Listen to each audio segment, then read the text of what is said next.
শুভ সকাল শ্রোতা বন্ধুগণ, আশা করি আপনারা সকলেই কুশল আছেন। কামালের বিবিধ চ্যানেল থেকে আপনাদের সকলকে স্বাগত জানাচ্ছি। আমার চ্যানেলটি সাবস্ক্রাইব করবেন এবং সাথে থাকবেন। আজকে শ্রদ্ধেয় নিমাই ভট্টাচার্য মহাশয়ের প্রখ্যাত কালজয়ী প্রেমের উপন্যাস মেম সাহেব সপ্তম পাঠ পড়ার জন্য আজ শুক্রবার বেলা 11টায় আপনাদের সামনে উপস্থিত হয়েছি। আশা করি আপনারা এনজয় করছেন।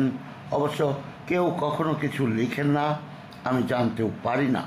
কমেন্ট বক্সে লিখলে খুব ভালো হতো।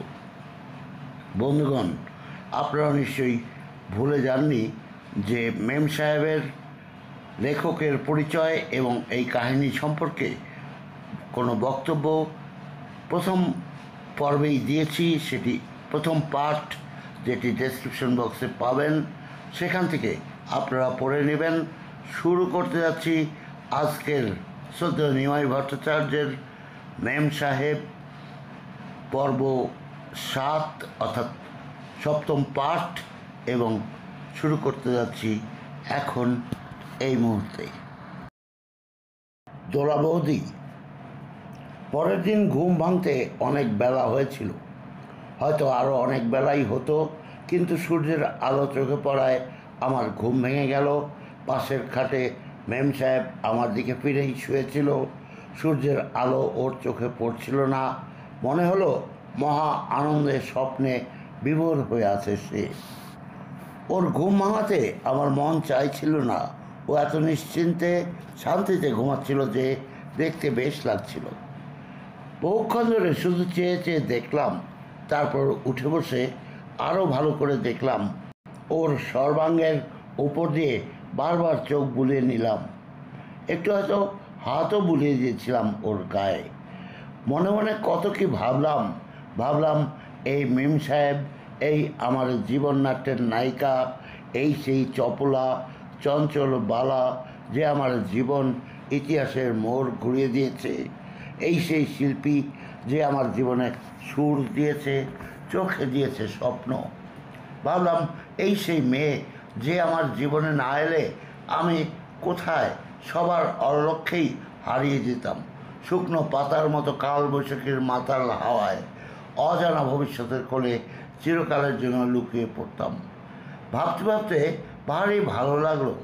ওর কপালের ওপর থেকে চুলগুলো সরিয়ে দিয়ে একটু আদর করলাম। মেম সাহেব কাত হয়ে শুয়েছিল। ওর দীর্ঘ মোটা বিনুনিটা কাঁধের পাশে বুকের ওপর দিয়ে এসে বিছানায় লুটিয়ে পড়েছিল।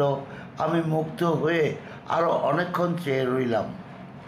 ওর ছন্দবদ্ধ দেহের চড়াই উতরাই দেখে যেন মনে হলো এ তো প্রক্সিটলিক্সের ভেনাস বা সাচির যক্ষী টর্স, নাকি খাজুরোহর নায়িকা অজন্তার মার কন্যা। মনে করলো ইভার প্রতি মিল্টনের একটি কথা, O fairest of creation, last and best of all God's works.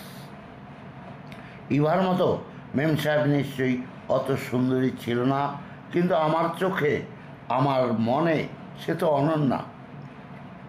আমার শ্যামা মেম সাহেবকে মুগ্ধ হয়ে দেখলাম অনেকক্ষণ। ভাবলাম বাইবেলের মতে যে নারী ভগবানের শ্রেষ্ঠ কীর্তি, কিন্তু সবাই কি মেম সাহেবের মতো হয়? দেহের এই মাধুর্য, চোখে এমনি স্বপ্ন, চরিত্রে এই দৃঢ়তা, মনের এই প্রসারতা তো আর কোথাও পেলাম না। ঘুমিয়ে ঘুমিয়ে যেন সে আমাকে ইশারা করলো, মনে হলো যেন ডাক দিল, ওগো কাছে এসো না, দূরে কেন, তুমি কি আমাকে তোমার বুকের মধ্যে তুলে নেবে না? আমি হাসলাম, মনে মনে বললাম, পোড়ামুখী, তুই তো জানিস না, তোকে বেশি আদর করতেও আমার ভয় হয়। তোকে বেশিক্ষণ বুকের মধ্যে ধরে রাখলে জ্বালা করে, ভয় ধরে। অবাক হয়ে বলল, ভয়? বললাম, হ্যাঁ, ভয় হবে না যদি কোনো দিন কোনো কারণে কোনো দৈব দুর্বিপাকে আমার বুকটা খালি হয়ে যায় তখন? ঘুমিয়ে ঘুমিয়েই মেম সাহেব ওর ডান হাতটা আমার কোলের উপর ফেলে একটু আমাকে জড়িয়ে ধরার চেষ্টা করলো, যেন বলল, না গো না, আমি তোমাকে ছেড়ে কোথাও যাব না। আমি মেম সাহেবকে একটু কাছে টেনে নিলাম, একটু আদর করলাম। ওই সকালবেলার মিষ্টি সূর্যের আলোয় মেম সাহেবকে আদর করে বড় ভালো লাগলো। কিন্তু আনন্দের ওই পরম মুহূর্তেও একবার মনে হলো, সন্ধ্যায় তো সূর্য অস্ত যায়, পৃথিবীতে তো অন্ধকার নেমে আসে। জানো দোলা বৌদি, ওই হতচ্ছাড়ি মেয়েটা যখনই বেশি করে কাছে পেয়েছি আমি, তখনই আমার মনের মধ্যে কেমন যেন একটা ভয় করতো। কেন করতো তা জানি না, কিন্তু আজ মনে হয় থাকবে। ওসব কথা বলতে শুরু করলে আবার সব কিছু গুলিয়ে যাবে। যত তাড়াতাড়ি সম্ভব তোমাকে আমার এই মেম সাহেবের কাহিনী শোনাতে হবে। সময় ঝড়ের বেগে এগিয়ে চলছে। যত তাড়াতাড়ি সম্ভব একটা শুভলগ্নে তোমাকে তো তোমার প্রায়শ্চিত্ত করতে হবে, তাই না? তাছাড়া আমারও তো বয়স বাড়ছে। বয়স বেশি হয়ে গেলে কি আমার কপালে কিছু আর জুটবে? ওই অরণ্য পর্বত লেকের ধারে রাজপ্রাসাদে 2টো দিন 2টো রাত্রি স্বপ্ন দেখে আমরা আবার দিল্লিতে ফিরে এলাম ঠিকই, কিন্তু যে মেম সাহেব আর আমি গিয়েছিলাম, সেই আমরা কিন্তু আর ফিরে এলাম না। ফিরে এলাম সম্পূর্ণ নতুন হয়ে। দিল্লিতে ফিরে এসে মেম সাহেব একটা মুহূর্তও নষ্ট করেনি। সংসার পাতার কাজে মেতেছিল। একটা স্কুটার রিক্সা নিয়ে দুজনে মিলে দিল্লির পাড়ায় পাড়ায় ঘুরছিলাম ভবিষ্যতের আস্তানা পছন্দ করার আশায়। ব্রুলার বাগ, western extension, new Rajendra Nagar, east Patel Nagar থেকে দক্ষিণে Nizamuddin, Jangpura, defence, south extension, Kailash, Hauz Khas, green park পর্যন্ত ঘুরেছিলাম।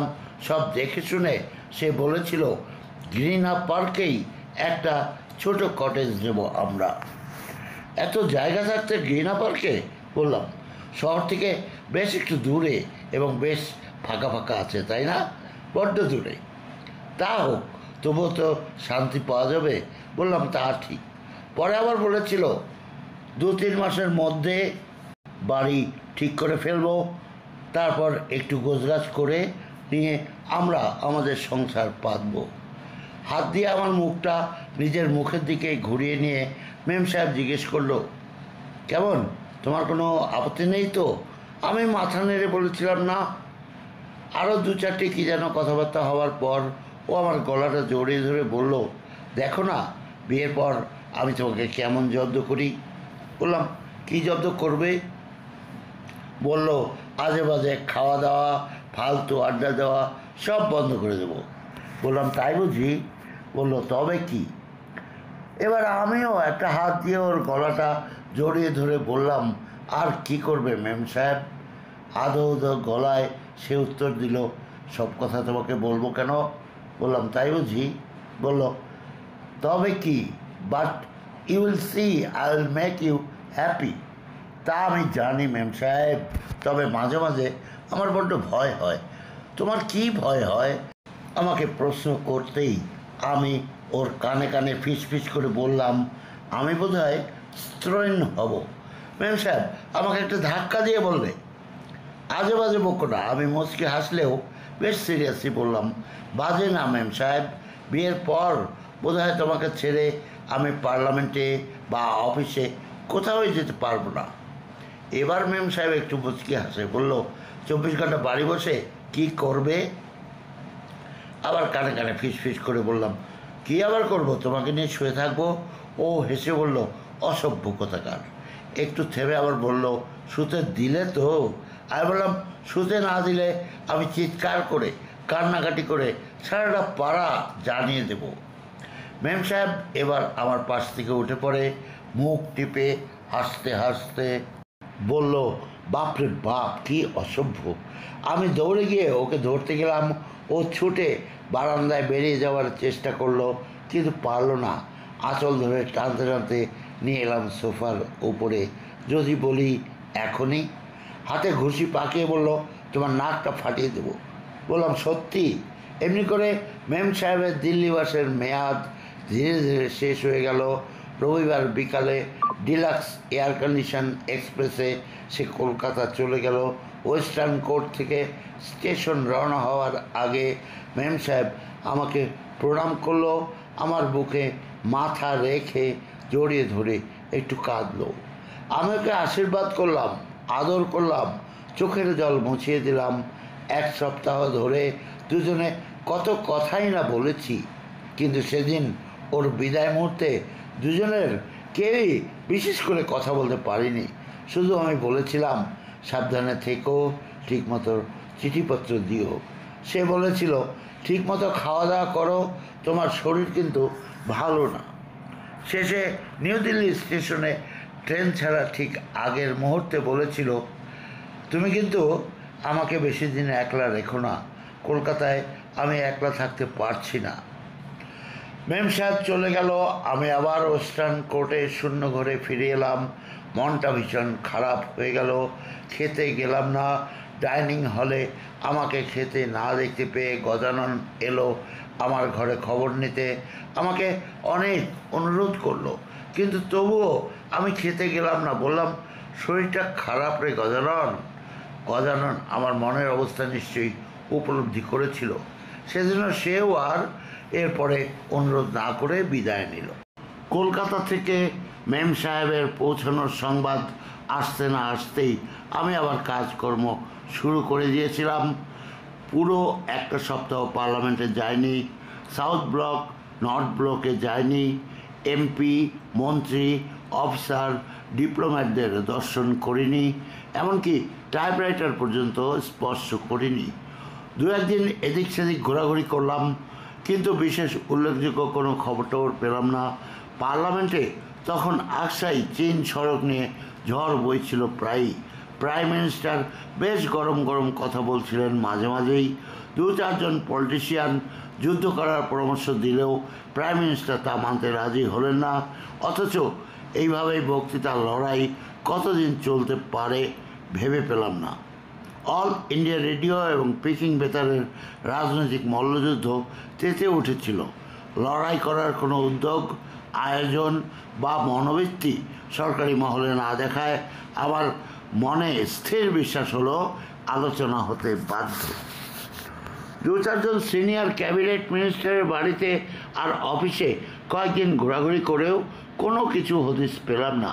শেষে সাউথ ব্লকে ঘোরাঘুরি শুরু করে দিলাম। পররাষ্ট্র মন্ত্রণালয়ের সেক্রেটারি ও স্পেশাল সেক্রেটারিকেও তেল দিয়ে কোনো ফল হলো না। শেষে আশা পেরায় ছেড়ে দিয়েছি। এমন সময় আফ্রিকা ডেস্কের মিস্টার চোপড়ার সাথে আড্ডা দিয়ে বেরোতে বেরোতে প্রায় 6:30 হয়ে গেল। বেরোবার সময় প্রাইম মিনিস্টারের ঘরের সামনে উকে দিয়ে গিয়ে দেখলাম প্রাইম মিনিস্টার লিফটে ঢুকছেন। আমি তাড়াতাড়ি হুড়মুড় করে লাফাতে লাফাতে সিঁড়ি দিয়ে নেমে এলাম। প্রাইম মিনিস্টার গাড়ির দরজার সামনে এসে গিয়েছেন। পাইলট তার মোটরসাইকেল স্টার্ট দিয়েছে, ওয়্যারলেস আর সিকিউরিটি কারও স্টার্ট দিয়েছে, কিন্তু তখনও চলতে শুরু করিনি। এমন সময় ফরেন সেক্রেটারি প্রায় দৌড়াতে দৌড়াতে এসে হাজির হলেন। কানে কানে প্রাইম মিনিস্টারের সাথে কী যেন কথা বললেন। প্রাইম মিনিস্টার আর ফরেন সেক্রেটারি আবার লিফটে চড়ে উপরে চলে গেলেন। আমি একটু পাশে দাঁড়িয়ে সব কিছু দেখছিলাম। বুঝলাম something very serious or something very urgent. তা না হলে হয়তো বা ওইভাবে ফরেন সেক্রেটারি প্রাইম মিনিস্টারকে অফিসে ফেরত নিয়ে যেতেন না। আমি প্রাইম মিনিস্টারের অফিসের পাশে ভিজিটার্স রুমে বসে রইলাম। দেখলাম 20-25 মিনিট পরে প্রাইম মিনিস্টার আবার বেরিয়ে গেলেন। প্রাইম মিনিস্টারকে একবার দেখে মনে হলো একটু যেন স্বস্তি পেয়েছেন তিনি। আমি আরও কয়েকটা মিনিট অপেক্ষা করলাম। দেখলাম প্রাইম মিনিস্টার চলে যাওয়ার পরপরই চায়না ডিভিশনের জয়েন্ট সেক্রেটারি মিস্টার মালিক ফরেন সেক্রেটারি ঘর থেকে বেরিয়ে এলাম। আমার আর বুঝতে বাকি রইল না, চীন সম্পর্কে কিছু জরুরি খবর এসেছে। সেদিনের মতো আমি বিদায় নিলাম। পরের দিন মিস্টার মালিকের বাড়ি আর অফিসে ঘুরঘুর করা শুরু করে দিলাম। তবুও কিছু সুবিধা হলো না। শেষে ইউনাইটেড নেশনস ডিভিশনের একজন সিনিয়র অফিসারের কাছে খবর পেলাম সীমান্ত বিরোধ আলোচনার জন্য চীনা প্রধানমন্ত্রী চৌ এন-লাইকে দিল্লি আসার আমন্ত্রণ জানানো হয়েছে এবং তিনি তা গ্রহণ করেছেন। খবরটি সে সময়ের বাজারে প্রায় অবিশ্বাস্য হলেও যাচাই করে দেখলাম ঠিকই দিল্লির বাজারে তখন অত্যন্ত গরম, কিন্তু তবুও আমি খবরটা পাঠিয়ে দিলাম, ট্রাঙ্ক কল করে নিউজ এডিটরকে ব্রিফ করলাম। পরের দিনই ডবল কলাম হেডিং দিয়ে সেকেন্ড লিড হয়ে খবরটা ছাপা হয়ে গেল, চৌ এন-লাই দিল্লিতে আসছেন। এই খবরটা দেওয়ার জন্য প্রায় সবাই আমাকে পাগল ভাবলো। আমার এডিটরের কাছে অনেকেই অনেক ধরনের বিরূপ মন্তব্য করলেন। এডিটর চিন্তিত হয়ে আমাকে ট্রাঙ্কল করে বসলেন। আমি বললাম, আপনি একটু ধৈর্য ধরুন। এক সপ্তাহ ঘুরতে না ঘুরতেই লোকসভার কোশ্চেন আওয়ারের পর স্বয়ং প্রাইম মিনিস্টার ঘোষণা করে দিলেন প্রিমিয়ার চৌ এন-লাই তার আমন্ত্রণ গ্রহণ করে সীমান্ত বিরোধ আলোচনার জন্য দিল্লি আসছেন। বিনা মেঘে বজ্রপাত হলো অনেকের মাথায়। আমি কিন্তু আনন্দে দেই দেই করে নাচতে শুরু করে দিলাম। সেই রাতেই এডিটর টেলিগ্রাম দিলেন, তাতে লেখা, congratulations, special increment 250 with immediate effects. দু হাত তুলে ভগবানকে প্রমাণ করলাম আমার 250 টাকা ইনক্রিমেন্ট হয়ে গেছে। সেই রাতেই মেম সাহেবকে একটা টেলিগ্রাম করে সুখবরটা জানিয়ে দিলাম। পরের দিন মেম সাহেবেরও একটা টেলিফোন এসে হাজির, অ্যাকসেপ্টেড, কংগ্রেচুলেশনস অ্যান্ড প্রণাম, স্টপ লেটার ফলোজ। মেম সাহেবের চিঠি পাওয়ার পরেও ভাবতে পারিনি ভবিষ্যতে আরও কোনো অপ্রত্যাশিত ঘটনা ঘটবে আমার জীবনে, কিন্তু জানো দোলাবৌদি, সত্যি সত্যি তাই ঘটল। প্রাইম মিনিস্টারের সাথে ইউরোপ যাওয়ার দুর্লভ সুযোগ চলে এলো আমার জীবনে এর কয়েক মাসের মধ্যেই। বিদায় জানাবার জন্য মেম সাহেব দিল্লি ছুটে এসেছিল। আমি আশ্চর্য হয়েছিলাম, বলেছিলাম, আমাকে সি অফ করার জন্য তুমি কলকাতা থেকে দিল্লি চলে এলে?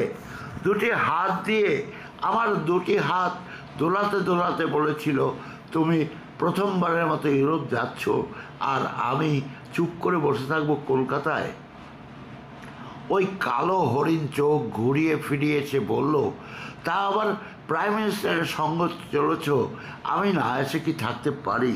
পাগলের কথাবার্তা শুনে আমার হাসি পেত। কত হাজার হাজার লোক বিদেশ যাচ্ছে, তার জন্য এই 1000 মাইল দূর থেকে ছুটে এসে বিদায় জানাতে হবে? দুহাত দিয়ে আমার মুখখানা তুলে ধরে মেম সাহেব বলল, এসেছি, বেশ করেছি, তোমাকে কি কৈফিয়ত দিয়ে আসবো? বলো দোলাবৌদি, অমন পাগলির সাথে কি তর্ক করা যায়? যায় না।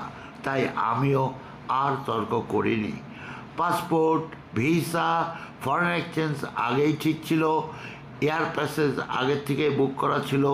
দুজনে মিলে এয়ার ইন্ডিয়ার অফিসে গিয়ে টিকিটটা নেওয়ার পর কিটন প্রেসে কয়েকটা ছোটো মোটো জিনিস কিনলাম। তারপর কফি হাউসে গিয়ে কফি খেয়ে ফিরে এলাম ওয়েস্টার্ন কোর্টে। ফেরার পথে মেম সাহেব বলল, দেখো, তোমার কাজকর্ম আজই কিন্তু শেষ করবে, কালকে তুমি কোনো কাজ করতে পারবে না। কেন? কাল কী হবে? আমি জানতে চাইলাম। ঘাড় বেঁকিয়ে চোখ ঘুরিয়ে সে বলল, বাহ, পরশু ভোরেই তো তুমি চলে যাবে, কালকে দিনটা আমি কি পেতে পারি না? লাঞ্চের পর একটু বিশ্রাম করে বেরিয়েছিলাম বাকি কাজগুলো শেষ করার জন্য। তারপর এক্সটার্নাল অ্যাফেয়ার্স মিনিস্ট্রিতে গিয়ে দেখাশোনা করে ফিরে এলাম সন্ধ্যার পরেই। এসে দেখি মেম সাহেব একটা চমৎকার বালুচরি শাড়ি পরেছে, তাতে চেপে কান ঢেকে চুল বেঁধেছে, বিরাট খোপায় রূপোর কাটা গুঁজেছে, রূপার চেনে টিবেটান লকেট লাগানো, একটা হার ছাড়া আরও কয়েকটা রূপার গয়না পরেছে, কপালে লাল টকটকে একটা বিরাট টিপ ছাড়াও চোখে বোধহয় একটু সুরমার টান লাগিয়েছিল। আমি ঘরে ঢুকে মেম সাহেবকে দেখেই আমি যেন থমকে দাঁড়ালাম। ও মুখটা একটু নিচু করে চোখটা একটু ঘুরিয়ে আমার দিকে তাকালো, একটু হাসলো। আমি হাসলাম না, আসলে আমি হাসতে পারলাম না। আগের মতোই স্থির দৃষ্টিতে ওর দিকে চেয়েই রইলাম। ও আবার আমার দিকে তাকিয়ে একটু মুচকি হাসলো, তারপর জিজ্ঞেস করলো, অমন করে কি দেখছো? বললাম, তোমাকে। ন্যাকামি করে ও আবার বলল, কে? আমাকে? বুঝতে পারছি না বললাম। একটু হাসলো, বলল, তা তো বুঝতে পেরেছি, কিন্তু অমন করে দেখার কি আছে? কেন দেখছি তা কি বুঝতে পারছো না? দেখবার কি কোনো কারণ আছে? মেম সাহেব বলল। আর তর্ক না করে ধীর পদক্ষেপে দেহটা একটু দুলিয়ে আমার সামনে এসে দাঁড়ালো। আমার হাত দুটো ধরে মুখটা একটু বেঁকিয়ে আমার দিকে তাকিয়ে বলল, কেন, খুবই কি খারাপ লাগছে? আমি প্রায় চিৎকার করে উঠলাম, অসহ্য লাগছে, অসহ্য। বলল, সত্যি খারাপ লাগছে?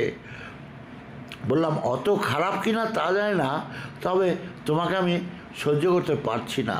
এবার ও সত্যি সত্যি একটু চিন্তিত হয়ে পড়লো, প্রশ্ন করলো, এসব কি খুলে ফেলবো? এতক্ষণ ও আমার সামনে দাঁড়িয়ে কথা বলছিল। এবার ওকে পাশে টেনে নিয়ে বললাম, হে নিরুপমা, চপলতা আজই যদি ঘটে তবে করিও ক্ষমা, আর হে নিরুপমা, আখি যদি আজ করে অপরাধ তবে করিও ক্ষমা। দোলা বৌদি। মেম সাহেব আর কোনো কথা বলল না। দুটি হাত দিয়ে আমার হাত জড়িয়ে ধরে মাথাটা হেলান দিয়ে খুব মিহি সুরে গাইল, আমি রূপে তোমায় তোলাবো না, ভালোবাসায় ভোলাবো। আমি প্রশ্ন করলাম, তো আর কি করবে? মেম সাহেব গাইতে গাইতে বলল, ভরাবো না ভূষণ ভারে, সাজাবো না ফুলের হারে, সোহাগ আমার মালা করে গলায় তোমায় দোলাবো। আমি বললাম, সত্যি? বলল, 1000 বার, 1,00,000 বার সত্যি। মেম সাহেব গজাননকে ডেকে চায়ের অর্ডার দিল। চা এলো। চা খেতে খেতে জিজ্ঞেস করলাম, তুমি কি এয়ার ইন্ডিয়া বা ট্যুরিস্ট ব্যুরোর চাকরির ইন্টারভিউ দিতে যাচ্ছ? কেন বলো তো? বললাম, না, হয়তো এত রূপের গয়না কেন চাপিয়েছ তা তো বুঝতে পারছি না। কেন, আমাকেই খুব ভালো লাগে? কেন, তোমার কি খারাপ লাগছে? বললাম, পাগল হয়েছো? খারাপ লাগবে কেন? তোমাকে খুবই ভালো লাগছে। বললো, সত্যি? বললাম, সত্যি ছাড়া কি আমি মিথ্যা বলছি? যাই হোক, এত সাজলে কেন? বলল, তোমার ভালো লাগবে বলে। একটু থেমে আবার বলল, তাছাড়া? বললাম, তাছাড়া কি? মুখটা একটু লুকিয়ে বলল, ইউরোপে যাচ্ছ, না জানি কত মেয়ের সঙ্গে তোমার আলাপ হবে, যাতে চট করে ভুলে না যাও। আমাকে নিয়ে তোমার এখনও এত ভয় মেম সাহেব? আমাকে একটু আদর করে মেম সাহেব বলল, না গো না, এমনি সেজেছি। সেদিন রাত্রি আর পরের দিনটা পুরোপুরি মেম সাহেবকে দিয়েছিলাম। আর বিদায়ের দিন এয়ারপোর্টে রওনা হওয়ার আগে মেম সাহেব আমাকে প্রণাম করেছিল, আমি ওকে আশীর্বাদ করেছিলাম। কিন্তু তবুও ও চুপ করে দাঁড়িয়ে রইল। মনে হলো যেন সে কিছু বলবে। জানতে চাইলাম, তুমি কি কিছু বলবে? কিছু কথা না বলে মাথা নিচু করে ঠোঁট কামড়াতে কামড়াতে মুচকি মুচকি হাসতে শুরু করে দিল। আমি ওর মুখটা আলতো করে তুলে ধরে আবার জানতে চাইলাম, কি, তুমি কি কিছু বলবে? অনেকক্ষণ ধরে আমার অনেকবার জিজ্ঞেস করার পর হতচ্ছাড়িটা আমার কানে কানে কি বলেছিল জোড়া বৌদি জানো? সে আমাকে বলেছিল, আমাকে আর একটু ভালো করে আদর করে যাও। কি করব, বিদায় বেলায় এ অনুরোধ না রেখে আমি পারিনি। সত্যি একটু ভালো করেই আদর করলাম, আর ওর দেহে একটা চিহ্ন রেখে গেলাম, যে চিহ্ন শুধু মেম সাহেবই দেখেছিল, এই দুনিয়ায় আর কেউ দেখতে পারেনি। পালামের মাটি ছেড়ে আমি চলে গেলাম। ঘুরতে ঘুরতে শেষে লন্ডন পৌঁছে মেম সাহেবের 4-5টা চিঠি একসঙ্গে পেলাম। বারবার লিখেছিল, ফেরার সময় তুমি দিল্লিতে না গিয়ে যদি সোজা কলকাতায় চলে আসো তবে খুব ভালো হয়। কলেজ টেস্ট শুরু হয়েছে, শুধু এখন আমি ছুটি নিয়ে যেতে পারবো না, অথচ তুমি ফিরবে, আর আমি তোমাকে এয়ারপোর্টে রিসিভ করব না, তা কি হতে পারে? না, তা হতে পারে না। শেষে লিখেছিল, তুমি কবে কোন ফ্লাইটে কখন দমদমে পৌঁছবে সে খবর আর কাউকে জানাবে না, কিন্তু দমদমে যেন ভিড় না হয়, শুধু আমিই তোমাকে রিসিভ করব, আর কোনো তৃতীয় ব্যক্তি যেন এয়ারপোর্টে না থাকে। মেম সাহেব আমাকে বিদায় জানাবার জন্য কলকাতা থেকে দিল্লি ছুটে এসেছিল, আর আমি ওর এই অনুরোধ উপেক্ষা করতে পারলাম না। বন্ড স্ট্রিটে এয়ার ইন্ডিয়া অফিসে গিয়ে আরও কিছু পেমেন্ট করে টিকিটটা চেঞ্জ করে আনলাম। তারপর রওনা হওয়ার আগে মেম সাহেবকে একটা ক্যাবল পাঠিয়ে দিলাম। Reaching Dum Dum Air India Saturday morning. মজা করার জন্য শেষে উপদেশ দিলাম, ডোন্ট ইনফর্ম এনিবডি। সেদিন দমদমে অরেঞ্জ পাড়ের একটা তাঁতের শাড়ি, অরেঞ্জ রঙের একটা ব্লাউজ পরে, রোদ দুপুরের মধ্যে মাথায় ঘোমটা দিয়ে মেম সাহেব রেলিংয়ের ধারে দাঁড়িয়েছিল আমার আগমন প্রত্যাশায়। আমার দু হাতে briefcase, typewriter, cabin bag, overcoat থাকায় হাত নাড়াতে পারলাম না। শুধু একটু মুচকি হাসি দিয়ে ওকে জানিয়ে দিলাম ফিরে এসেছি। কাস্টম ইমিগ্রেশন কাউন্টার পার হয়ে বাইরে বেরিয়ে আসতেই ও আমার হাত থেকে টাইপরাইটার আর কেবিন ব্যাগটা নিয়ে নিল। টার্মিনাল বিল্ডিং থেকে বেরোবার সময় জিজ্ঞেস করলো, তো ভালো আছো তো? মাথা নেড়ে বললাম হ্যাঁ। তারপর জিজ্ঞেস করলাম, তুমি? বললো, ভালো আছি। তারপর ট্যাক্সিতে উঠে মেম সাহেব আমাকে প্রণাম করলো। আমি ওর মাথায় হাত দিয়ে বললাম, সুখে থাকো আমার মেম সাহেব। নিশ্চয়ই আমি সুখেই থাকবো। তারপর আমি বললাম, জানো, এই শাড়িটা আর ব্লাউজ পরে তোমাকে ভারী ভালো লাগছে। খুব খুশি হয়ে হাসি মুখেও বলল, তুমি সত্যি বলছো? আমি বললাম, হ্যাঁ, আমি সত্যি বলছি। তোমাকে বড় শান্ত, স্নিগ্ধ আর মিষ্টি লাগছে। একটু পরেই আবার বলেছিলাম, আমার ইচ্ছে করছে তোমাকে জড়িয়ে ধরে একটু আদর করি। ম্যাম সাহেব দুই হাত জোর করে বলেছিল, দোহাই তোমার, এই ট্যাক্সির মধ্যে আদর করতে যেও না। দোরা বৌদি এমনি করে এগিয়ে চলেছিলাম আমি আর মেম সাহেব। আমি দিল্লিতে থাকতাম, ও কলকাতায় থাকতো। কখনো লুকিয়ে চুরিয়ে মেজদিকে হাত ধরে ও দিল্লি আসতো, আবার আমি কখনো কলকাতা যেতাম। মাঝে মাঝেই আমাদের দেখা হতো। বেশি দিন দেখা না হলে আমরাও কোনো শান্তি পেতাম না। ইতিমধ্যে একজন নেভাল অফিসারের সাথে মেম সাহেবের মেজদির বিয়ে হয়ে গেল। বিয়ের নিমন্ত্রণ রক্ষা করতে আমি কলকাতা গিয়েছিলাম। একটা ভালো প্রেজেন্টেশনও দিয়েছিলাম। মেজদির বিয়েতে গিয়ে ভালোই করেছিলাম। ওই উপলক্ষে আমার সাথে ওদের পরিবারের অনেকের সাথে পরিচয় হলো। তাছাড়া ওই বিয়েবাড়িতেই মেজদি আমাদের ব্যাপারটা পাকাপাকি করে দিয়েছিল। আমার হাত ধরে টানতে টানতে মেজদি ওর মার সামনে হাজির করে বলেছিল, হ্যাঁ মা, এই রিপোর্টারের সাথে তোমার ওই ছোটো মেয়েটার বিয়ে দিলে কেমন হয়? এমন অপ্রত্যাশিত ঘটনার জন্য আমি মোটেই প্রস্তুত ছিলাম না। লজ্জায় আমার চোখ, মুখ, কান লাল হয়ে উঠেছিল। তবুও আমি অনেক কষ্টে ভনিতা করে বলেছিলাম, মেজদি, কী যাতা বলছেন? মেজদি আমাকে একটা দাবড় দিয়ে বললেন, আর ঢং করবেন না, চুপ করুন। এরপর মেজদি আবার বলল, কি মা, তোমার কি পছন্দ হয়? এত সহজে ওই কালো কুৎসিত হতচ্ছাড়ি মেয়েটাকে যে আমার মতো সুপাত্রের হাতে সমর্পণ করতে পারবেন মেজদির মা, তা স্বপ্নেও ভাবেনি।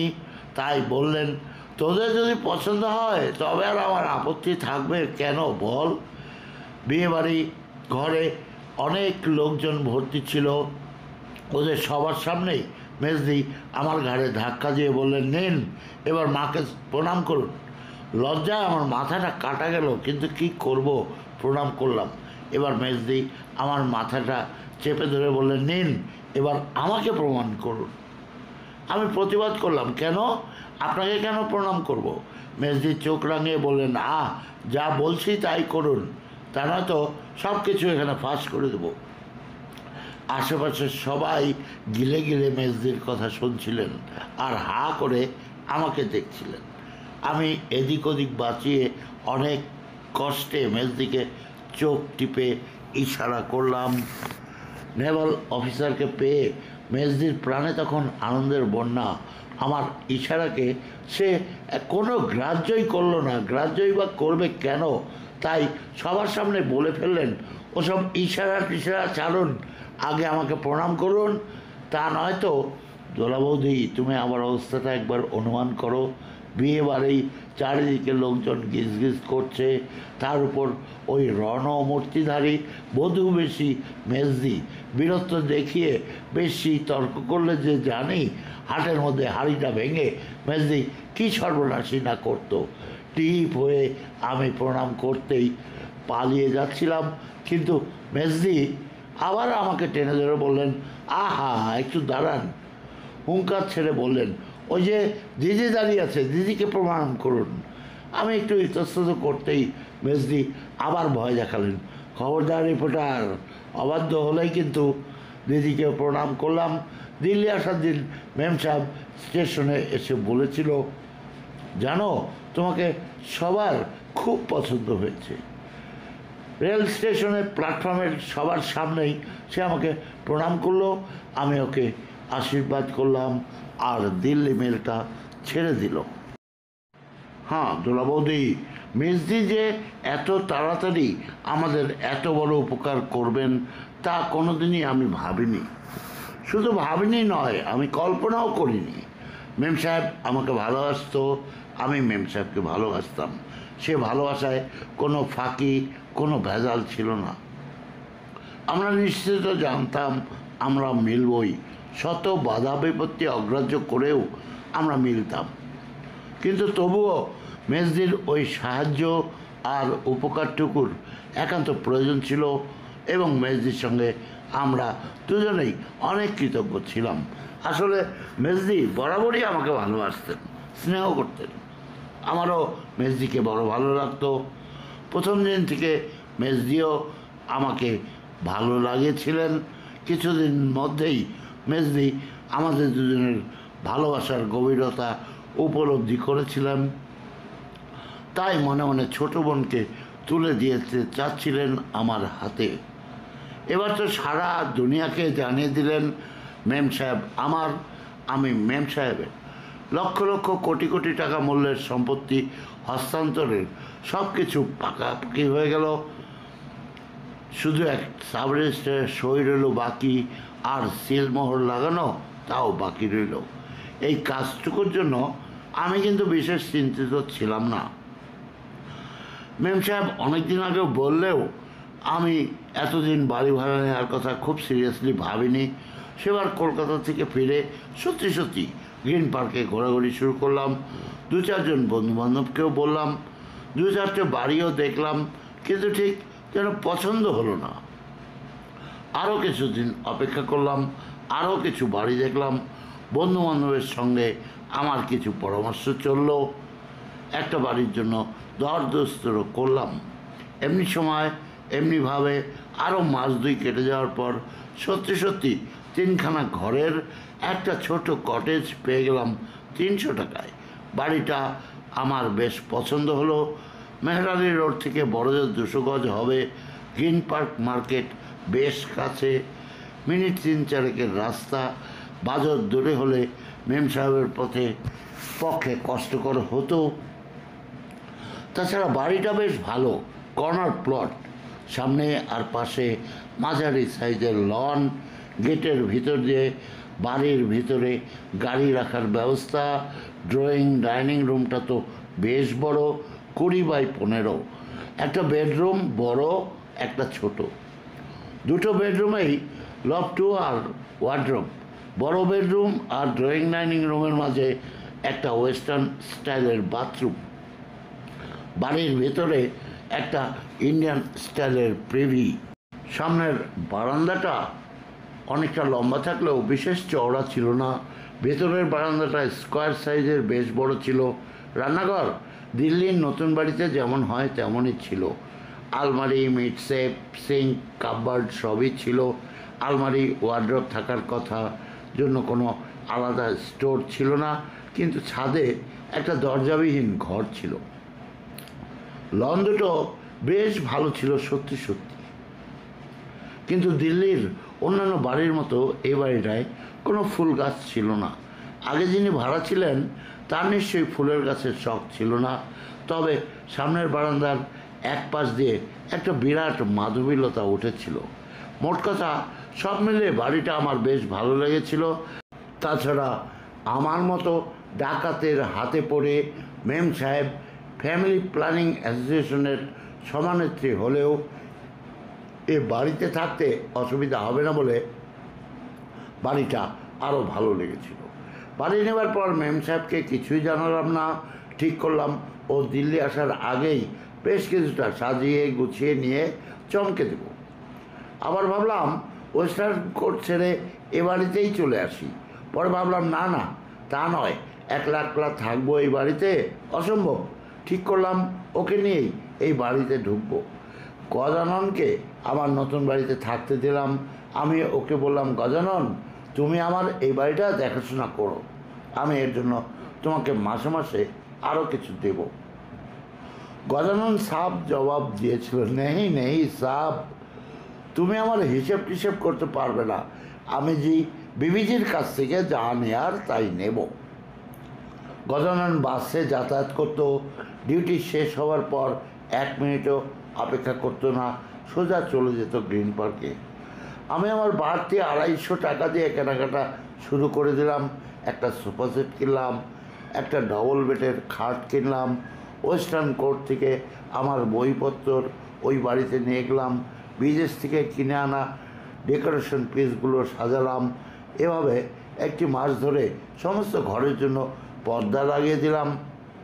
এছাড়া যখন যেরকম বাতিক আর সামর্থ্য হয়েছে তখনই কটেজ ইন্ডাস্ট্রির এম্পোরিয়াম বা অন্য কোনো স্টেট এম্পোরিয়াম থেকে কিছু কিছু জিনিসপত্র কিনে ঘরদোর সাজিয়ে ফেললাম। গজানন কিন্তু বেশ দরদ দিয়ে বাড়িটা দেখাশোনা করছিল। দীর্ঘদিন ওয়েস্টার্ন কোর্টে কাজ করার ফলে ওর বেশ একটা রুচিবোধ হয়েছিল। মানি প্ল্যান্ট, ক্যাকটাস, ফার্ন দিয়ে বাড়িটা চমৎকার সাজালো। আমি যখনই দিল্লির বাইরে গেছি গজানন তখনই ফরমাইশ করে ছোটোখাটো সুন্দর সুন্দর জিনিস আনিয়েছে। হায়দ্রাবাদ থেকে 10-15 টাকা দামের ছোট ছোট সুন্দর উড কাটিং এনেছি। বেনারস থেকে পাথরের জিনিস এনেছি কলকাতা থেকে বাঁকুড়ার টেরাকোটা ঘোড়া ও কৃষ্ণনগরের ডলস, উড়িষ্যা থেকে স্যান্ডস্টোনের কোণার্ক মূর্তি, কালীঘাট আর কাঠকিপটিও এনেছিলাম আমাদের ড্রয়িং রুমের জন্য। বুকশেলফের উপরের কোণায় 2টো ফটো রেখেছিলাম, একটা প্রাইম মিনিস্টারের সঙ্গে আমার ছবি, অন্যটা মেম সাহেবের একটা পোর্ট্রেট। আমি যে এত কাণ্ড করছিলাম সেসব কিছুই মেম সাহেবকে জানালাম না, ইচ্ছা করেই জানালাম না। ইতিমধ্যে বোম্বে থেকে মেজদির কাছ থেকে চিঠি পেলাম, ভাই রিপোর্টার, যুদ্ধ না করেও যারা যোদ্ধা ইন্ডিয়ান নেভির তেমনি এক অফিসারকে বিয়ে করে কি বিপদেই না আমি পড়েছি। সংসার করতে গিয়ে রোজ আমার সাথে যুদ্ধ করছে, রোজ হেরে যাচ্ছে, রোজ বন্দি করছি, রোজ মুক্তি দিচ্ছি। তবে বারবার তো যুদ্ধবন্দির প্রতি এত উদার ব্যবহার করা যায় না। এবার তাই শাস্তি দিয়েছি, দিল্লি ঘুরিয়ে আনতে হবে। তবে ভাই একটা কথা স্বীকার করব, বন্দি এক কথায় বিনা প্রতিবাদে শাস্তি হেসে মেনে নিয়েছে। আর কিছুদিনের মধ্যেই তুমিও বন্দি হতে চলেছ, শাস্তি তোমাকেও পেতে হবে। তবে তুমি তোমার মেম সাহেবের কাছ থেকে শাস্তি পাবার আগেই আমরা দুজনে তোমাকে শাস্তি দেওয়ার জন্য দিল্লি আসছি। প্রেসিডেন্টের খুব ইচ্ছা যে আমরা রাষ্ট্রপতি ভবনে তার অতিথি হই, কিন্তু ভাই তোমাকে ছেড়ে কি রাষ্ট্রপতি ভবনে থাকা ভালো দেখায়? তোমার মনে কষ্ট দিয়ে রাষ্ট্রপতি ভবনে আমি থাকতে পারবো না, আমাকে ক্ষমা করো। আগামী বুধবার ফ্রন্টিয়ার মেল অ্যাটেন্ড করতে ভুলে যেও না। তুমি স্টেশনে না এলে অনিচ্ছা সত্ত্বেও বাধ্য হয়েই আমাদের সেই রাষ্ট্রপতি ভবনে যেতে হবে। তোমার মেজদি। বুধবার আমি ফ্রন্টিয়ার মেল অ্যাটেন্ডও করেছিলাম। মেজদিকে নিয়ে সোজা চলে এসেছিলাম আমার গ্রিন পার্কের নতুন আস্তানায়। সারা জীবন কলকাতায় ওই 4খানা ঘরের 3খানা ফ্ল্যাটে কাটিয়ে আমরা গ্রিন পার্কের বাড়ি মেজদির কিন্তু ভীষণ পছন্দ হয়ে গেল। যুদ্ধ না করেও যিনি যোদ্ধা, মেজদির সেই ভাগ্যবান বন্দি বাড়িঘর দেখে মন্তব্য করেছিলেন, দেখে শুনে মনে হচ্ছে ম্যাডাম শপিং করতে গিয়েছেন, এখনই এসে ড্রয়িং রুমে বসে 1 কাপ চা খেয়ে কফি খেয়েই বেডরুমে লুটিয়ে পড়বেন। তারপর জিজ্ঞেস করছিলাম, ম্যাডামের জন্য এত আয়োজন করার পরেও এ বাড়িতে আপনার একলা থাকতে কষ্ট হয় না? আমি বলেছিলাম, আমি তো এখানে থাকি না, আমি ওয়েস্টার্ন কোর্টেই থাকি। আমার কথায় ওরা দুজনেই অবাক হয়েছিল, বোধহয় কিছুটা খুশিও হয়েছিল। খুশি হয়েছিলেন এই ভেবে যে একলা ভোগ করার মতো আমি এত উদ্যোগ আর আয়োজন করিনি। মেজদিরা 3 দিন ছিলেন, কখনো ওরা দুজনে, কখনো বা আমরা 3 জনে ঘুরে বেরিয়েছি। ওদের দিল্লি ত্যাগের আগের দিন সন্ধ্যায় গ্রিন পার্কের বাড়ির বেডরুমে বসে ড্রয়িং রুমে চলে এলাম। অনেক রাত্রি পর্যন্ত আমরা আড্ডা দিলাম। কথায় কথায় মেজদি একবার বললেন, সংসার করার প্রায় সব কিছুই তো আপনি জোগাড় করে ফেলেছেন, বিয়েতে আপনাদের তাহলে কী দেবো বলুন তো? আমি উত্তর দেওয়ার আগেই সেই বন্দি উত্তর দিয়ে দেন, আজে পাশে কিছু না দিয়ে একটা ফোমের রাবারের গদি দিও, শুয়েও আরাম পাবে আর প্রতিদিন তোমাকে ধন্যবাদ জানাবে। এইসব আজে বাজে আলতু ফালতু কথাবার্তা বলতে বলতে অনেক রাত হয়ে গিয়েছিল। মেজদি বললেন, আজ আর ওয়েস্টার্ন কোর্টে যাবেন না, এখানেই থেকে যান। আমি বললাম, না না, তা হয় না। মেজদি বললেন, কেন হয় না? বললাম, ওখানে নিশ্চয়ই আমার জরুরি চিঠিপত্র এসেছে। মেজদি মাঝপথে বাধা দিয়ে বললেন, এত রাত্রিরে আর চিঠিপত্র দেখে কী করবেন, কাল সকালেই না হয় দেখবেন। আবার বললাম, না না মেজদি, আমি এখন এ বাড়িতে থাকবো না। এবার মেজদি হাসলেন, বললেন, কেন? প্রতিজ্ঞা করেছেন বুঝি যে একলা একলা এ বাড়িতে থাকবেন না? আমি কোনো উত্তর না দিয়ে শুধুই একটু হাসলাম। একটু পরে বিদায় নিয়ে চলে এলাম ওয়েস্টার্ন কোর্টে। পরের দিন স্টেশনে বিদায় জানাতে গিয়ে মেজদি আমাকে একটু আড়ালে ডেকে নিলেন, বললেন, আপনার মেম সাহেব বোম্বে দেখেনি, তাই সামনের ছুটিতে আমাদের কাছে আসবে, কদিনের জন্য দিল্লি পাঠিয়ে দেবো, কেমন? আমি হাসতে হাসতে বললাম, আপকা মেহরবানি। মেজদি সাথে সাথে জবাব দিলেন, আবার এতে মেহরবানি করার কি আছে? বিয়ের আগে একবার সব কিছু সে দেখে শুনে যাক। আমি এ কথার আর কোনো জবাব দিলাম না, মাথা নিচু করে চুপটি করে দাঁড়িয়ে রইলাম। ট্রেন ছাড়ার মুখে মেজদি বললেন, ফাল্গুনে বিয়ে হলে আপনার কোনো আপত্তি নেই তো? আমি মাথা নিচু করে বললাম, সে সময় যে পার্লামেন্টের বাজেট সেশন চলবে, চলুক গে, দেরি দেরি আর বেশি ভালো লাগছে না। শেষে মেজদি বলেছিলেন, সাবধানে থাকবেন ভাই, আর চিঠি দেবেন। মেজদি চলে যাওয়ার পর মনটা সত্যি সত্যি খারাপ হয়ে গেল। পরমাত্মীয়ের বিদায় ব্যথা অনুভব করলাম মনে মনে। কদিন পরেই মেম সাহেবের চিঠি পেলাম। তুমি কি কোনো টুকটাক বা কবজ মাদুলি দিয়ে মেজদিকে বশ করেছো? ও মার কাছে 6 পাতা আর আমার কাছে 4 পাতা চিঠি লিখেছে। সারা চিঠি ভর্তি শুধু তোমার কথা, তোমার প্রশংসা। তোমার মতো ছেলে নাকি আজকাল পাওয়া ভারী মুশকিল। তুমি নাকি ওদের খুবই যত্ন করেছো, ওরা নাকি খুব আরামে ছিল। তারপর মার চিঠিতে ফাল্গুন মাসে বিয়ের কথাও লিখেছে, তোমার নাকি তাই মত। মার কোনো আপত্তি নেই। আজ মেজদির চিঠিটা মা বড় দিদির কাছে পাঠিয়ে দিলেন। আর কদিন পরে আমার কলেজ বন্ধ হবে, ছুটিতে মেজদির কাছে যাব। যদি মেজদিকে ম্যানেজ করতে পারি তবে ওদের কাছে 2 সপ্তাহ থেকে 1 সপ্তাহের জন্য তোমার কাছেও যাব। আমাদের এখানকার আর মোটামুটি সব খবরই ভালো, তবে ইদানিং খোকনকে নিয়ে একটু চিন্তিত হয়ে পড়েছি। আমার মনে হচ্ছে সে রাজনীতিতে মেতে উঠেছে। পড়াশোনা অবশ্য ঠিক মতোই করছে, কিন্তু ভয় হয় একবার যদি রাজনীতি নিয়ে বেশি মেতে ওঠে আর পড়াশোনার ক্ষতি হতে বাধ্যই হবে তাতে। খোকন যদি কোনো কারণে খারাপ হয়ে যায় আর তার জন্য আমারও কিছুটা দায়ী হতে হবে। সর্বোপরি বৃদ্ধ বিপত্নিক কাকাবাবু বড্ড আঘাত পাবেন। আমি মেম সাহেবকে লিখলাম, মেজদি যা লিখেছে তা বর্ণে বর্ণে সত্য। ফাল্গুন মাসে পার্লামেন্টের সেশন চলবে, কিন্তু তা চলুক গে, চুলোর দুয়ারে যাক পার্লামেন্ট। ফাল্গুন মাসে আমি বিয়ে করবই, আমার আর দেরি সহ্য হচ্ছে না। তুমি যে আমার চাইতেও বেশি অধৈর্য হয়েছ সেটিও আমি জানি। আরও অনেক কিছু লিখেছিলাম। শেষের দিকে খোকন সম্পর্কে লিখেছিলাম, তুমি ওকে নিয়ে অত চিন্তা করবে না। বাঙালি ছেলেরা যৌবনে হয় রাজনীতিবিদ, না হয় কাব্য সাহিত্য চর্চা করবেই। শরৎ, হেমন্ত, শীত, বসন্ত ঋতুর মতোই এসব চিরস্থায়ী হয়। 2-4 দিন ইনকলাব বা বন্দে মাতরম চিৎকার করে ডালস স্কোয়ারের স্টিম রোলারের তলায় পড়লে সব পাল্টে যাবে। দেখবে খোকনও পাল্টে যাবে। কথাও লিখলাম, তুমি খোকনের জন্য অত ভাববে না। হাজার হোক, আজ সে বেশ বড় হয়েছে, কলেজে পড়ছে, তার ছাড়া তার বাবা তো রয়েছেনই। ছেলেমেয়েদের এই বয়সে তাদের স্বাধীনতায় হস্তক্ষেপ করতে গেলে অনেক সময় হিতে বিপরীত হয়, তোমার বেলায়ও হতে পারে। সুতরাং একটু খেয়াল করে চলবে। শেষে লিখলাম, খোকন যখন ছোট ছিল তখন তাকে মাতৃস্নেহ দিয়ে, দিদির ভালোবাসা দিয়ে অভাবিত বিপদের হাত থেকে রক্ষা করার প্রয়োজন ছিল।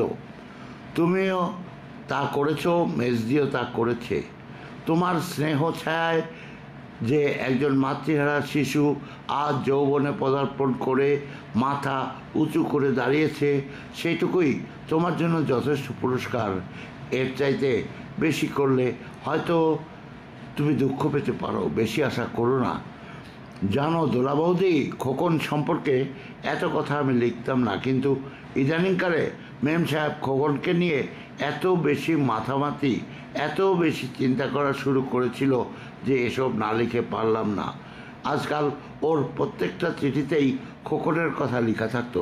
লিখত, খোকনের এই হয়েছে, খোকনের ওই হয়েছে, খোকনের কি হলো, খোকনের কি হবে, খোকন কি মানুষ হবে না, ইত্যাদি ইত্যাদি হাজারো রকম কথা লিখত। তুমি তো জানো আজকালকার দিনে নিজেদের খোকনকেই মানুষ করতে মানুষ পাগল হয়ে উঠছে। তাছাড়া স্নেহ ভালোবাসা দেওয়া অত্যন্ত সহজ, কিন্তু বিনিময়ে সেটির মর্যাদা পাওয়া দুর্লভ। খোকনের প্রতি ওর এত ভালোবাসা স্নেহর জন্য সত্যি আমার ভয় করতো। ভয় হতো যদি কোনো দিন খোকন ওর এই স্নেহ ভালোবাসার মূল্য না দেয়, মর্যাদা না দেয়, তখন যে সে দুঃখ, সে আঘাত সহ্য করার মতো অত্যন্ত কষ্টকর হবে, তাই না বলো? সে চিঠির উত্তরে মেম সাহেব কী লিখলো জানো? সে লিখল, তুমি যত সহজে খোকন সম্পর্কে যেসব উপদেশ পরামর্শ দিয়েছ, আমার পক্ষে অত সহজে সেসব গ্রহণ করা বা মেনে নেওয়া সম্ভব নয়। তার কারণ খুব সহজ। মাতৃহারা 6 বছরের শিশু খোকনকে নিয়ে কাকাবাবু আমাদের বাড়িতে এসেছিলেন। সে অনেক দিনের কথা। মাতৃস্নেহ দেওয়ার ক্ষমতা আমাদের ছিল না, কিন্তু দিদি, মেজদি আর আমি ওকে বড় করেছি, ওকে খাইয়েছি, ওকে পড়িয়েছি, সুর করে ছড়া বলতে বলতে কোলের মধ্যে নিয়ে ঘুমিয়েছি। একদিন নয়, 2 দিন নয়, বছরের পর বছর খোকনকে বুকের মধ্যে জড়িয়ে নিয়ে শুয়েছি আমরা 3 বোনে। কয়েক বছর পর দিদির বিয়ে হয়ে গেলে আমি আর মেজদি ওকে দেখেছি। ওর অসুখ হলে মেজদি ছুটি নিয়েছে, আমি কলাইয়ালস কামাই করেছি, মা মানত করেছে, মেজদিরও পরে বিয়ে হয়ে গেল। আজ খোকনকে দেখার জন্য শুধু আমি পড়ে রয়েছি। তুমিও কলকাতা ছেড়ে চলে গেলে, মা বাবার কথা বাদ দিলে, খোকন ছাড়া এখানে আমার আর কী আকর্ষণ আছে বলো? হাতেও প্রচুর সময়, তাই তো খোকনের কথা না ভেবে আমার আর উপায় কী? এই চিঠিটার উত্তরে আমি আর খোকন সম্পর্কে বিশেষ কিছুই লিখলাম না। ভাবলাম মেম সাহেবের ছুটিতে দিল্লি এলেই এ বিষয়ে কথাবার্তা বলবো। ছুটিতে মেম সাহেব বোম্বে গিয়েছিল। একবার ভেবেছিলাম 2-3 দিনের জন্য বোম্বে ঘুরে আসি, খুব মজা হবে। কিন্তু শেষ পর্যন্ত গেলাম না। মেজদির ওখানে 17-18 দিন কাটিয়ে মেম সাহেব কলকাতা যাওয়ার পথে দিল্লি এসেছিল। কলকাতায় জানতো, সবাই জানতো সে বোম্বেতেই আছে। মেম সাহেব আমার কাছে মাত্র 4-5 দিন ছিল। মেম সাহেবকে গ্রিন পার্কের ওই বাড়িতে নিয়ে গিয়েছিলাম। ওর খুব পছন্দ হয়েছিল, বলেছিল লাভলি। তারপর বলেছ তুমি যে এর মধ্যেই এত সুন্দর করে সাজিয়ে গুছিয়ে নেবে তা কিন্তু আমি ভাবতে পারিনি।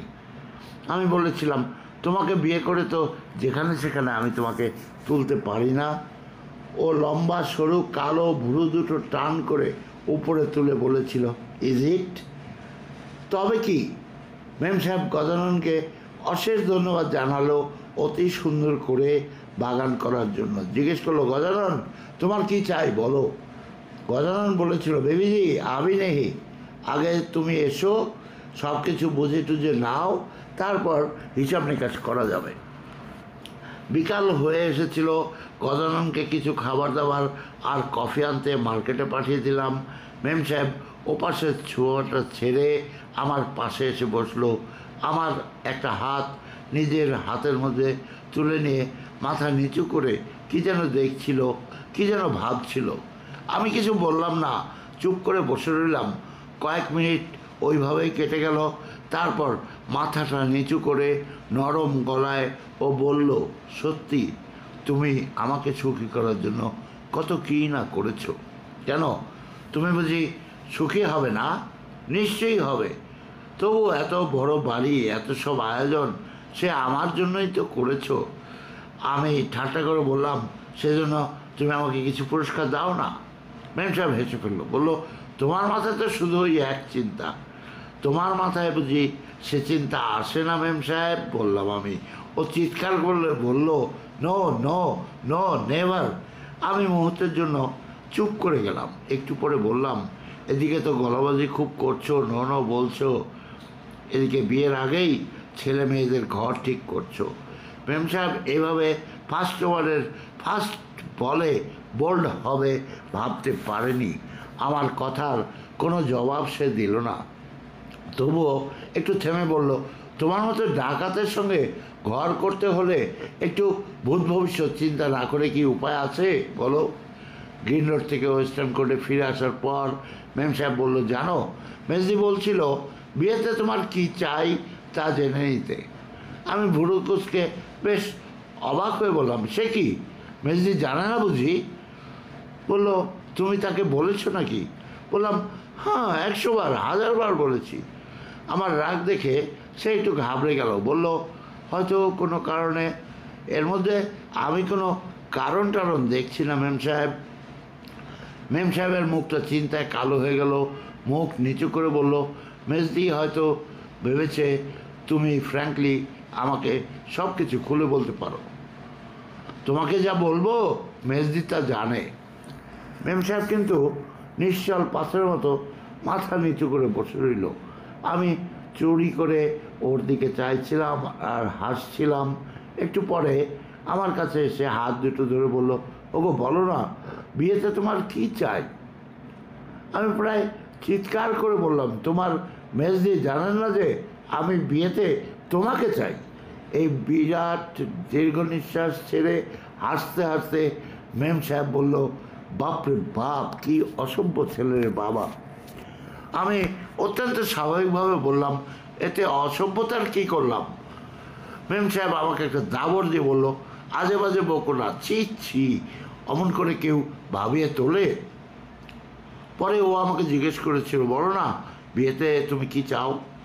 আমি বললাম তোমার এসব কথা জিজ্ঞেস করতে লজ্জা করছে না?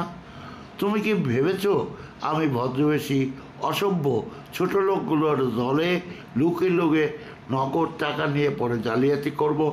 পরে মেজদিকে একটা চিঠি লিখে জানিয়েছিলাম আপনারা আমাকে ঠিক চিনতে পারেননি। বিয়েতে যৌতুক বা উপঢৌকন তো দূরের কথা, অন্য কোনো মানুষের দয়া বা কৃপা নিয়ে আমি আমার জীবনে আর দাঁড়াতে চাই না। সে মনোবৃত্তি থাকলে বেহালায় সরকারি জমিতে সরকারি অর্থে একটা বাড়ি বা কলকাতা শহরে বেনামিতে দু একটা ট্যাক্সি অনেক আগেই করতাম। আর শ্বশুরের পয়সায় শ্বশুরের কৃপায় সমাজ সংসারে প্রতিষ্ঠা। ছি ছি, মেরুদণ্ডহীন বীর্য যুবক ছাড়া এই কাজ কেউ করতে পারবে না। খিড়কির দরজা দিয়ে আয় করে সম্পত্তি করে জালিয়াতি করতে আমি শিখিনি। নিজের কর্মক্ষমতা ও কলমের জোরে যেটুকু পাবো তাতেই আমি সুখী এবং সন্তুষ্ট থাকব। কদিন পরেই মেজদির চিঠির জবাব এসেছিল। সেই চিঠির উত্তরে মেজদি লিখেছিলেন, ভাই রিপোর্টার, তোমার চিঠি পড়ে মনে হলো তুমি আমাদের ভুল বুঝেছ। তোমার সঙ্গে আমাদের সবচেয়ে ছোট আদরের বোনটির বিয়ে হচ্ছে। তাই তো তোমরা দুজনে আমাদের কত প্রিয়, কত আদরের। তোমাদের বিয়েতে আমরা কিছু দেব না তাই কি করে হয়? তোমাদের কিছু না দিলে মা বাবা কি শান্তি পাবেন? আমি আবার জবাবে লিখলাম, সেন্টিমেন্টের লড়াইয়ে লড়বার ক্ষমতা আমার নেই, তবে আমি স্পষ্ট জানিয়ে দিচ্ছি যে আমার কিছু চাই না। যদি নিতান্তই কিছু দিতে চান তাহলে কন্টেম্পোরারি হিস্ট্রির কিছু বই দিবেন। দয়া করে আর কিছু দিয়ে আমাকে বিব্রত করবেন না। যা হোক সেসব কথা। মেম সাহেব কলকাতা যাওয়ার আগের দিন দুজনে বেড়াতে গিয়েছিলাম। ঘুরতে ঘুরতে ক্লান্ত হয়ে বুদ্ধ জয়ন্তী পার্কে বসেছিলাম অনেকক্ষণ। কথায় কথায় মেম সাহেব খোকনের কথা বলছিল। তুমি কলকাতা ছেড়ে আসার পর বুঝলাম তোমাকে আমি কত ভালোবাসি। একটা অদ্ভুত নিঃসঙ্গতা আমাকে ঘিরে ধরলো যে তোমাকে কি বলবো। কোনো মতে সেই লেডিস ট্রামে চেপে কলেজ যেতাম আর আসতাম, আর কোথাও যেতাম না। আত্মীয় স্বজন, বন্ধু বান্ধব, সিনেমা টিনেমা কিছুই আমার ভালো লাগতো না। আমি বললাম, ঠিক সেজন্য তো খোকনকে বেশি আঁকড়ে ধরেছ, তা আমি বুঝি। তাই তো সন্ধ্যার পর খোকনকে পড়াতে বসতাম। পড়াশোনা হয়ে গেলে খাওয়া দাওয়ার পরে ছাদে গিয়ে দুজনে বসে গল্প করে কাটাতাম। কোনো দিন মা আসতেন, গান গাইতে বলতেন। আমি আর গাইতে পারতাম না, গান গাইবার মতো মন তখন আমি হারিয়ে ফেলেছিলাম। একটু পরে প্রেম সাহেব আবার বলল, গরমকালে কলকাতার সন্ধ্যাবেলা যে কী সুন্দর তা তো তুমি জানো। তোমার সঙ্গে কত ঘুরে বেরিয়েছি ওই সন্ধ্যাবেলায়, কিন্তু তুমি চলে আসার পর আমি কলেজ থেকে ফিরে চুপচাপ শুয়ে থাকতাম আমার খাটে। তাই বুঝি? সত্যি বলছি, জানলা দিয়ে পাশের শিউলি গাছটা দেখতাম আর এক টুকরো আকাশ দেখতে পেতাম। শুয়ে শুয়ে ভাবতাম শুধু তোমার কথা।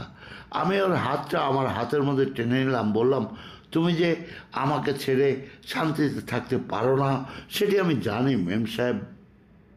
ওর চোখ দুটো কেমন যেন ছলছল করছিল, গলার স্বরটাও স্বাভাবিক ছিল না। ভেজা ভেজা গলায় বলল, এখন শুধু খোকন ছাড়া কলকাতায় আমার কোনো আকর্ষণ নেই। কিন্তু ছেলেটা আজকাল কী যে লাগিয়েছে তা ওই জানে। কী আবার লাগলো? মনে হচ্ছে খোকন খুব জোরে পলিটিক্স করছে। বললাম, তার জন্য ভয় পাওয়ার বা চিন্তা করার কি আছে? বলল, তুমি কলকাতায় রিপোর্টারি করেছো, অনেক রাজনীতি আর আন্দোলন দেখেছো, সুতরাং তুমি দেখলে বুঝতে পারতে। কিন্তু আমি ঠিক বুঝতে পারি না যে ও কী করছে, আর সে কারণেই বেশি ভয় হয়। বললাম, চুরি তো করছে না, সুতরাং তুমি এত ঘাবড়ে যাচ্ছ কেন? মেম সাহেবের দৃষ্টিটা একটু ঘুরিয়ে নিয়ে কেমন যেন অসহায়ের মতো আমার দিকে তাকালো। বলল, জানো, এই তো কদিন আগে হাতে ব্যান্ডেজ বেঁধে ফিরল। প্রথমে কিছু বলছিল না, বারবার জিজ্ঞেস করার পর বলল, পুলিশের লাঠি লেগেছে। এবার মেম সাহেব আমার হাত দুটো চেপে ধরে বলল, আচ্ছা বলো তো, ওই লাঠিটাই যদি মাথায় লাগতো তাহলে কি না সর্বনাশ হতো। আমি বেশ বুঝতে পারলাম খোকন রাজনীতিতে খুব বেশি মেতে উঠেছে। সভা সমিতি, মিছিল, বিক্ষোভ করছে সে, এবং আজ হাতে লাঠির বাড়ি পড়েছে, কাল মাথায় পড়বে, পরশু হয়তো গুলির আঘাতে আহত হয়ে মেডিকেল কলেজের অপারেশন থিয়েটারে যাবে। চিন্তার নিশ্চয়ই কারণ আছে, কিন্তু একথাও জানি ছেলেরা একবার মেতে উঠলে ফিরিয়ে আনা খুব একটা সহজ নয়। খবরের কাগজে রিপোর্টারি করতে গিয়ে কলকাতার রাজপথে বহু জনকে পুলিশের লাঠিতে আহত, গুলিতে নিহত হতে দেখেছি। সব রিপোর্টারই এসব দেখে থাকেন। নিশ্চল নিশ্চুপ পাথরের মূর্তির মতো দাঁড়িয়ে দাঁড়িয়ে দেখেন। চুপ করে দাঁড়িয়ে দাঁড়িয়ে আমিও এত কিছু দেখেছি, এক ফোঁটাও চোখের জল ফেলিনি। আজ মেম সাহেব খোকনের কথা বলায় হঠাৎ করেই মুহূর্তের জন্য সেই সব দৃশ্যের ঝড় বয়ে গেল মনের মাঝে।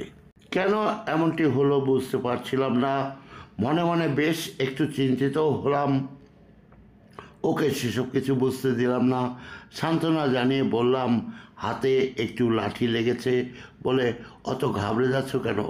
কলকাতায় বাস করে যে পুলিশের একঘা লাঠি খায়নি সে মোটেই খাঁটি বাঙালি নয়। দুফোঁটা চোখের জল ইতিমধ্যেই গড়িয়ে পড়ছিল মেম সাহেবের গালের ওপর। আমার কাছ থেকে তা লুকাবার জন্য তাড়াতাড়ি আঁচল দিয়ে সারাটা মুখ মুছে নিয়ে বলল, হয়তোবা তোমার কথাই ঠিক, কিন্তু যদি কোনো দিন কিছু হয়। মেম সাহেব আর বলতে পারলো না, দুই হাঁটুর উপর মাথাটা রাখলো। আমি ওর মাথায় হাত বুলিয়ে দিতে বললাম, অত ভয় পাচ্ছ না কেন মেম সাহেব? আবার বললাম, অতি চিন্তা করলে কি বাঁচা যায়? মেম সাহেব রাজনীতি করতো না, কিন্তু কলকাতায় জন্মেছে, স্কুল কলেজ ইউনিভার্সিটিতে পড়েছে, সুতরাং ইচ্ছায় হোক অনিচ্ছায় হোক অনেক কিছু দেখেছে।